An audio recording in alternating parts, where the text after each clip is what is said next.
이 땅을 살아가는 우리 성도들에게 가장 중요하고 또 가장 큰 계명이 무엇이냐 묻는다면 마땅히 지상명령을 떠올리게 될 것입니다.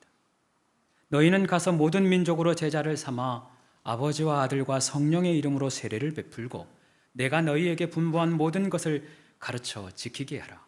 즉 우리가 제자가 되어 모든 민족을 제자 삼는 제자의 사명이 우리에게 주신 가장 큰 계명이요 가장 큰 명령, 가장 큰 사명인 것이죠. 그러나 누군가 우리에게 당신은 주님의 제자입니까? 묻는다면 예 라고 자신 있게 대답하기가 쉽지는 않을 겁니다. 한국 교회가 이만큼 큰 부흥을 경험하였고 또 큰 성장을 경험하였지만 나는 주님의 제자입니다 라고 자신 있게 말할 수 있는 사람 흔치는 않을 겁니다. 후안 카를로스 목사님의 제자입니까? 라고 하는 책 한 편이 있습니다. 그 첫 번째 장의 제목이 내가 복음서라고 하는 제목이에요. 그 의미는 마치 뷔페에 가서 내가 좋은 음식, 내가 먹고 싶은 음식만 골라서 담듯이 하나님의 말씀을 볼 때 내가 좋아하는 말씀, 내가 받고 싶은 말씀만 취사 선택한다는 의미입니다. 그 책에 다음과 같이 쓰여 있어요. 우리는 잼이 발린 빵을 가진 아이들과 같다. 아이들은 잼을 먹어 치우고 잼을 더 달라고 빵을 내민다. 잼을 더 발라주지만 아이들은 또 잼만 먹고 빵을 다시 내민다.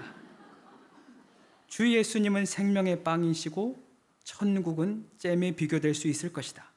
우리는 잼뿐만 아니라 빵도 먹어야 한다. 그렇게 쓰여 있어요. 우리에게도 이런 모습이 있다는 것이지요.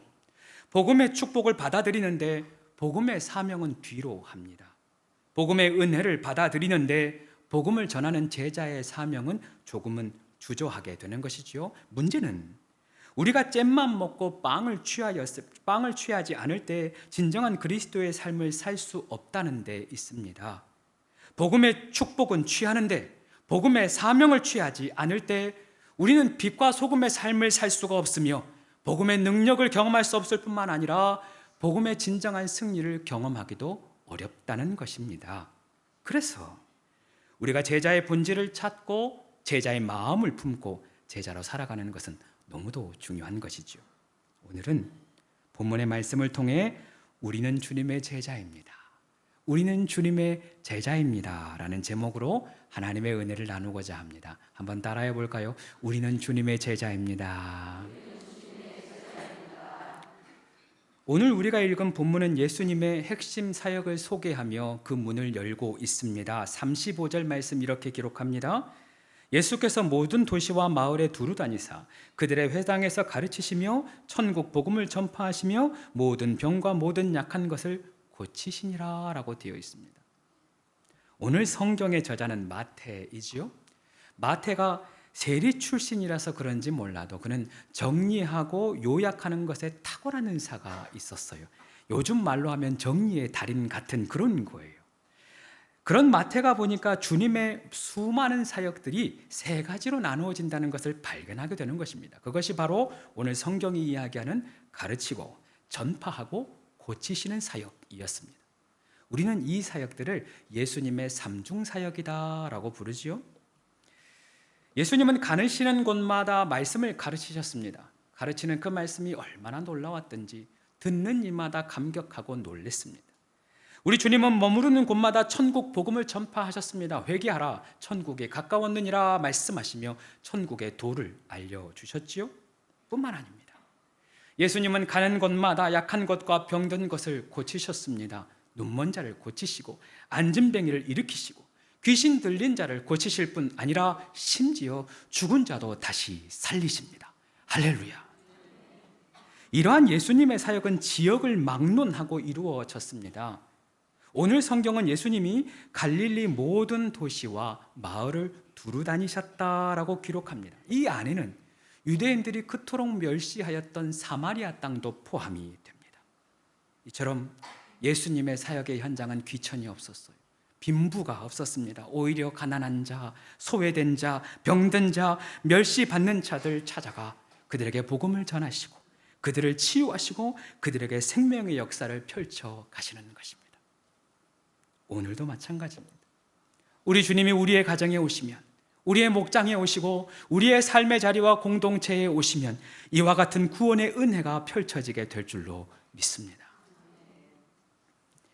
이러한 주님의 모습을 보고 있으면 한 가지 질문이 제 마음 가운데 듭니다. 만약 제가 예수님처럼 이와 같이 사역을 했다면 아마 하루도 못 가서 쓰러졌을 것 같아요. 매일같이 사람을 만나시고 매일같이 말씀을 전하시고 매일 사역을 행하십니다. 그런데 우리 주님이 도무지 쉬지를 않으세요. 밤이 되면 또 산으로 올라가시고 한적한 곳에 오르서 기도하십니다. 새벽 미명에 기도하시고 또 아침 해가 떠오르면 사람들을 찾아가 사역을 하시는 것이죠. 무엇이 이토록 예수님을 간절하게 하는 것일까요? 무엇이 이토록 주님을 쉬지 않고 사역하게 하시는 것일까요? 오늘 성경 36절은 다음과 같이 말씀합니다. 무리를 보시고 불쌍히 여기시니 이는 그들이 목자 없는 양과 같이 고생하며 기진함이라.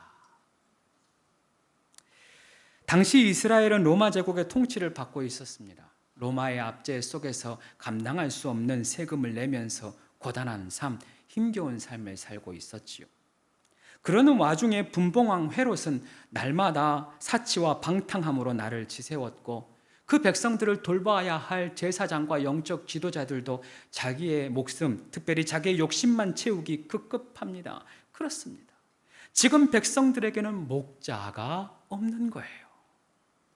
목자가 없으니 짐승들에게 찢기고 굶주리고 목마릅니다. 상처가 나도 싸매줄 사람이 없는 것입니다. 예수님이 그런 백성들을 보니 그 마음 가운데 불쌍한 마음이 드는 거죠. 여기 성경에 불쌍히 여기다라고 하는 단어는 우리에게 익숙한 헬라어 스플랑크니조마이라고 쓰여집니다. 이 단어의 본래적인 의미는 창자가 끊어지는 듯한 아픔, 내장이 끊어지는 듯한 고통, 그런 의미예요. 지금 우리 주님이 백성들을 보시니 스플랑크니조마이 하신 것입니다. 내 아들과 내 딸인데 내 아들 내 딸이 상하고 찢기는 모습을 보고만 있자니 그 마음이 찢기듯이 아픈 것입니다. 그래서 도무지 쉴 수가 없고 그래서 도무지 그 걸음을 멈추실 수가 없는 것이지요. 그렇게 주님은 우리를 스플랑크니조 하심으로 이 땅 가운데 오신 것이고 스플랑크니조마이 하심으로 그 사역의 걸음을 멈추지 않으시며 스플랑크니조마이 하심으로 우리의 죄와 사망의 십자가를 모두 지시고 골고다 언덕길을 오르시는 것입니다. 그것이 우리를 향한 주님의 마음이요 우리를 향한 주님의 사랑인 것이죠. 지난 5월에 제주 바닷가에서 남방 돌고래 무리가 수영하는 모습이 카메라에 포착이 되었습니다. 너무 멋있어요. 안 보셨으면 말을 하지 말아요. 얼마나 장관인지 모릅니다. 그런데 사실 이 영상이 이슈가 된 것은 새끼 돌고래를 업고 가는 그 어미 돌고래 때문이었습니다. 어미가 새끼를 업고 가다가 혹여나 새끼가 물속에 가라앉기라도 하면 다시 물속에 들어가서 업고 물 위로 올라오는 거예요. 그리고 자세히 보니 그 새끼 돌고래가 이미 죽어 있는 겁니다.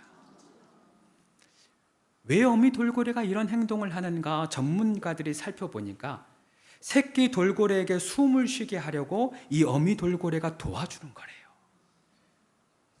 고래는 물 위에 올라와야 숨을 쉬니까 어떻게든 숨 쉬게 하려고 자꾸만 그 새끼를 물 위로 올려놓는 것입니다. 이미 죽어버린 새끼인데 내가 도와줄 테니 숨 한 번 쉬어라. 내가 올려줄 테니 숨 한 번 더 쉬어라. 자꾸만 그 새끼 돌고래를 업고 올라오는 것입니다. 관찰해보니 이 돌고래가 무려 3일 밤낮으로 쉬지 않고 이 행동을 하는 거예요. 이 영상을 보는데 저도 모르게 눈물이 왈칵 쏟아졌습니다. 우리 주님이 죽을 수밖에 없는 나를 이렇게 불쌍히 여기셔서 업고 가시는구나. 나는 소망이 없다고, 나는 능력이 없다고 쓰러져 있는데 어떻게든 나 같은 사람도 살려보시겠다고 우리 주님 업고 가시는 것이구나. 나는 실패하여서 주저앉아 포기하려는데 우리 주님 그런 나를 불쌍히 여기셔서 오히려 나를 업고 가시는구나.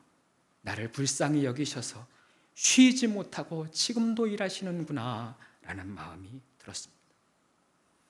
사랑하는 성도 여러분, 인생길을 걸어가다 어려움을 만났습니까? 해결할 수 없는 문제를 만나 힘이 드십니까? 도무지 살아갈 힘이 없습니까? 상처받고 내 주변에 위로할 사람이 없어 외롭습니까? 기억하십시오. 우리 주님이 우리의 고생함을 다 아십니다. 우리의 수고와 아픔, 고통을 다 보고 계십니다. 우리보다 우리를 바라보시며 스플랑크 니조마이 아파하심으로 우리를 위해 기도하시고, 그 마음으로 우리와 함께 계시며, 그 마음으로 우리를 업고 가시고, 그 마음으로 우리를 위하여 쉬지 않고 일하심을 기억하시기를 바랍니다. 우리 주님의 성실하심과 우리 주님의 열심으로 인하여 우리의 삶의 회복의 역사, 생명의 역사, 기적의 역사가 일어나게 될 것입니다. 이처럼 우리 예수님이 목자가 없어서 고생하는 그 백성들을 불쌍히 여기시면서 그들을 위하여 쉼 없이 사역을 이어가십니다. 그리고 제자들을 향하여 추수할 일꾼을 달라 기도하게 하셔요. 37절과 38절의 말씀을 제가 읽겠습니다. 이에 제자들에게 이르시되 추수할 것이 많되 일꾼을 적으니 그러므로 추수하는 주인에게 청하여 추수할 일꾼들을 보내주소서 하라 하시니라. 이 말씀을 묵상하는데 제 마음 가운데 한 가지 우구심이 들었어요. 추수할 일꾼이 적다는 것도 알겠어요. 그리고 이를 위하여서 기도해야 되는 것도 알겠어요. 그런데 추수할 것이 많다라고 하는데 이해가 잘 안 되더라고요. 지금 예수님 주변에 병든 자, 아픈 자, 낙심한 자, 문제 있는 자밖에 없잖아요. 그런데 주님은 그 모습을 보고 추수할 것이 많다라고 말씀하시는 것입니다. 지금 분위기가 공감이 너무 안 되는 분위기인데 입장을 바꿔서 한번 생각해 봅시다. 우리가 해년마다 VIP를 작정하잖아요.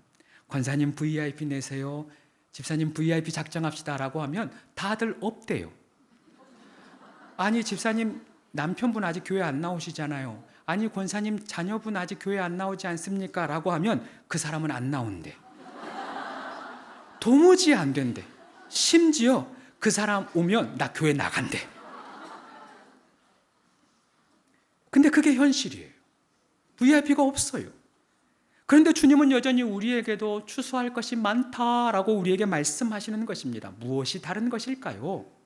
우리 주님의 시선과 우리의 시선이 다른 것입니다. 벨기에의 화가 르네 마그리트의 통찰력이라고 하는 작품이 있어요. 이 그림 속의 화가는 비상하는 새를 그리고 있습니다. 그리고 화가의 시선을 따라가 보면 그 테이블 위에 알 하나가 놓여져 있지요. 지금 이 화가는 그 알 속에서 비상하는 새를 보고 있는 것입니다. 그래서 그림의 제목이 통찰력인 거예요. 우리 주님은 누구보다 뛰어난 통찰력을 가지신 분이십니다. 예수님은 가난한 자, 병든 자, 그들을 보시며 추수할 일꾼을, 추수할 열매를 이미 보고 계시는 것입니다.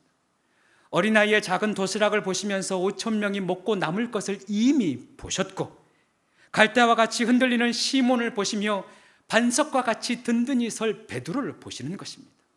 예수님을 따르는 무리를 잡아 가두던 사울을 보시고 땅끝까지 나아가 복음의 사도가 될 바울을 보고 계시는 것이죠. 그리고 그러한 시선으로 우리를 보고 계시는 것입니다. 우리 눈에는 내 자신이 그저 쉽게 깨어지는 알에 불과할지 몰라도 하나님은 우리를 보시고 이미 비상하는 새를 보고 있는 것입니다. 내가 나 자신을 보면 너무 부족하지요. 초라합니다. 연약한 게 맞아요. 그러나 하나님은 우리를 통하여 우리를 보시고 이미 이루실 꿈과 계획을 꿈꾸고 계시는 것입니다.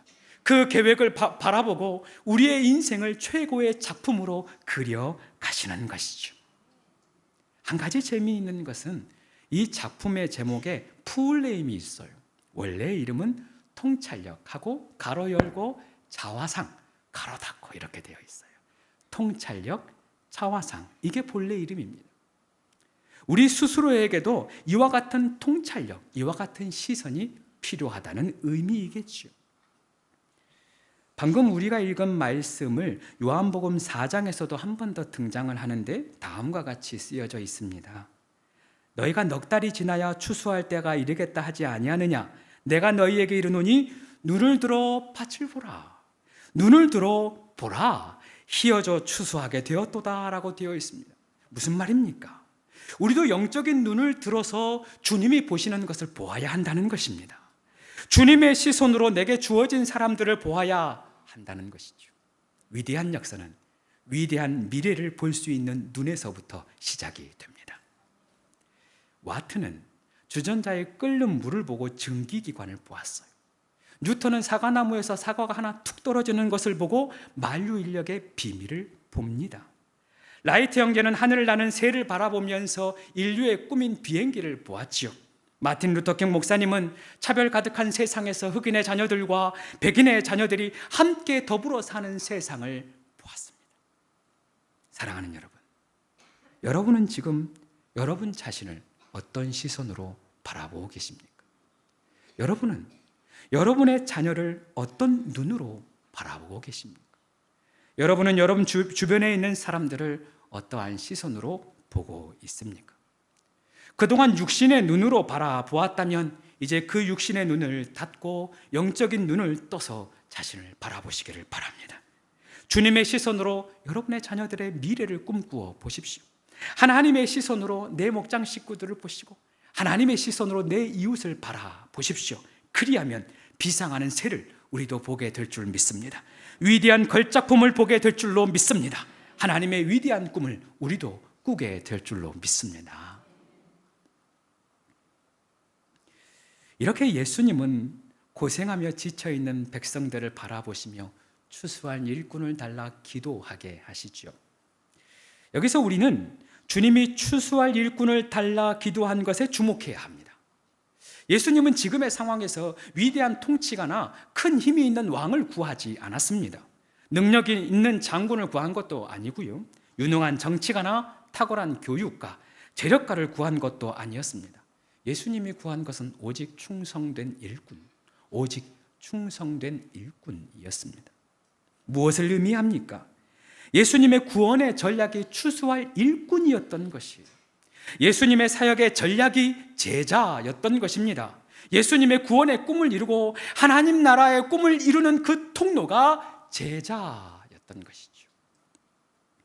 그리고 예수님은 그 다음 장인 10장에서 12제자를 세우시는 거예요.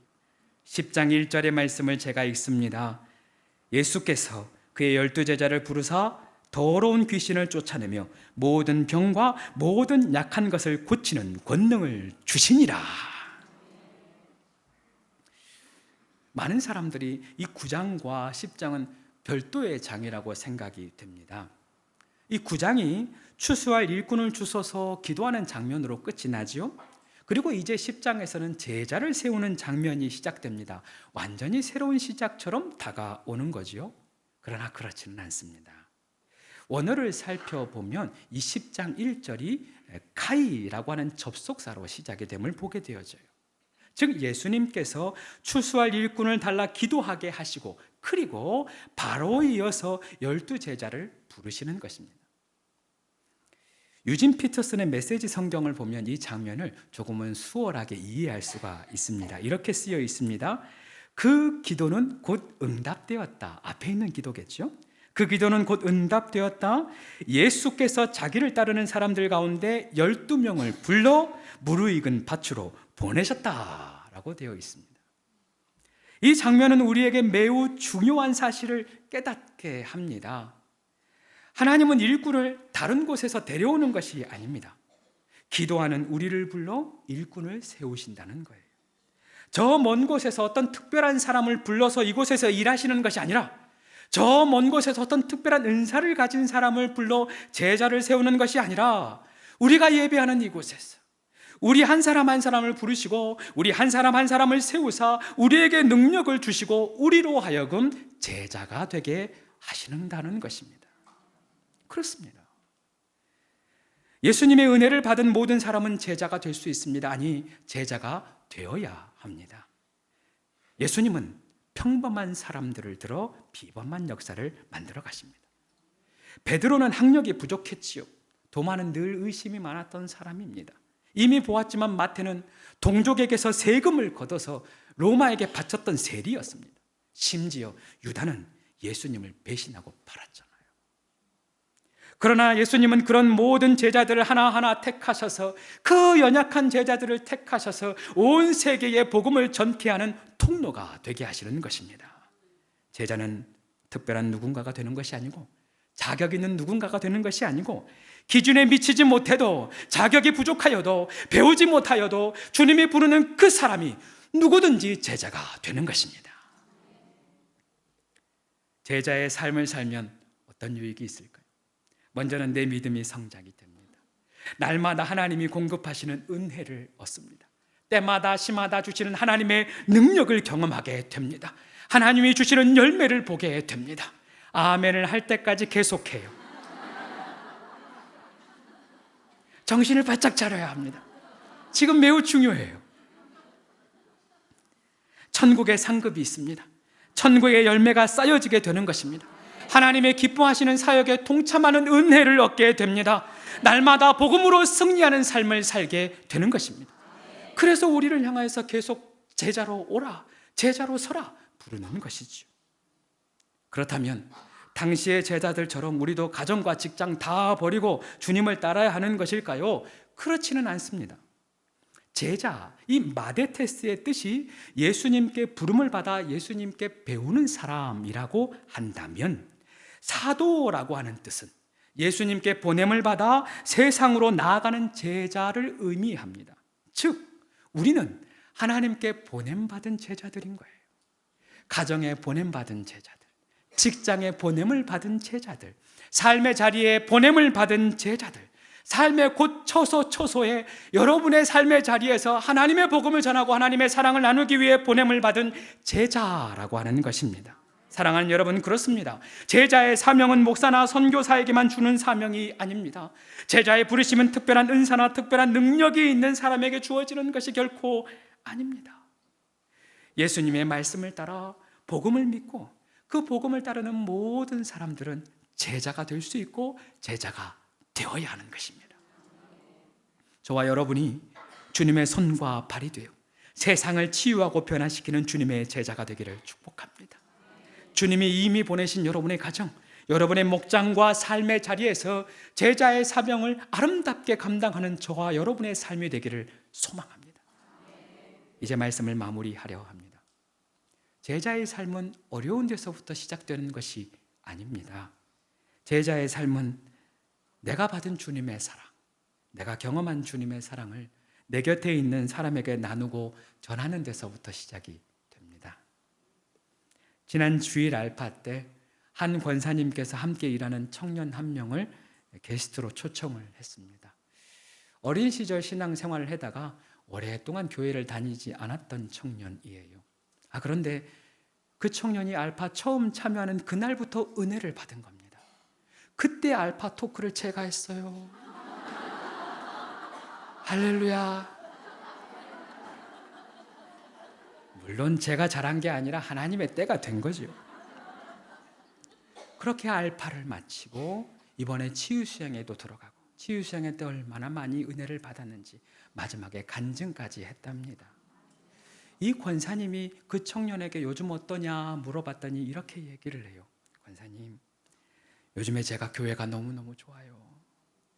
매일매일 교회 가고 싶어요. 그런데 이 마음을 잊어버릴까 봐 걱정이 돼요. 권사님, 예수님 살아계신다는 게 이제 믿어져요. 내가 이 사랑이 너무너무 좋아요. 내가 누구든지 이 사랑을 좀 말하고 싶은데, 이 사실을 누구에게든 말하고 싶은데 누구한테 말할지 모르겠어요. 그러더래요. 그 사랑을 경험하고 나니까 그 사랑을 너무 전하고 싶은 거죠. 누구에게라도 말하지 않으면 견디지 못하는 애타는 마음이 생겨난 것입니다. 그 이야기를 듣는데 찬양 하나가 번뜩 떠올라요. 작은 불꽃 하나가 큰 불을 일으키어 곧 주위 사람들 그 불에 몸 녹이듯이, 그 다음부터가 중요해요. 주님의 사랑이 같이 한번 경험하면 그의 사랑 모두에게 전하고 싶으리. 산 위에 올라가서 세상에 외치리. 내게 임한 주의 사랑 전하기 원하네. 주님의 사랑 이같이 한 번 경험하면 그의 사랑 모두에게 전하고 싶으리. 산 위에 올라가서 세상에 외치리. 내게 임한 주의 사랑 전하기 원하네. 생각해보니 저에게도 그런 주님의 사랑이 있었던 거예요. 생각해보니 나도 그 주님이 너무 좋아서, 그 사랑이 너무 좋아서 날마다 그 사랑 전하고 싶었던 그때가 있었던 것이 떠오르는 거예요. 여러분에게도 그 사랑의 경험이 있지는 않습니까? 여러분에게도 그와 같은 첫사랑의 경험이 있지는 않습니까? 기억하십시오. 우리 모두는 주님의 제자입니다. 우리는 주님이 부르셨습니다. 주님이 우리를 조건 없이 사랑하셨고 우리를 친히 부르사 택하시고 하나님의 권세를 이미 부어주셨습니다. 그러니 이제 주님이 보내시는 그 가정에서, 주님이 보내신 그 목장과 삶의 자리에서 내게 임한 주님의 사랑을 전파하며 살아가십시다. 주님이 보내신 그 자리에서 주님의 제자가 되어 주님의 사랑을 전하고 주님의 사랑을 나누며 살아가십시다. 그리하면 우리를 통해 구원의 역사가 일어날 것입니다. 생명의 역사가 일어날 것입니다. 영원히 살아나고 영원히 변화되는 위대한 역사를 경험하게 될 줄로 믿습니다. 기도합시다. 사랑의 하나님, 우리를 조건 없이 택하시고 조건 없이 사랑하시고 조건 없이 부르심에 감사를 드립니다. 우리가 주님의 한없는 사랑을 입었건만 그 사랑을 증언하지 못했고 그 한없는 은혜를 입었건만 은혜에 보답하는 삶을 살지 못했던 지난날의 삶을 고백합니다. 우리를 용서하여 주시옵소서. 이제 우리가 다시금 우리의 가장 큰 사명, 제자의 사명을 붙듭니다. 주님이 우리를 보내시니 그 자리에서 주님의 사랑을 선포하게 하여 주시옵소서.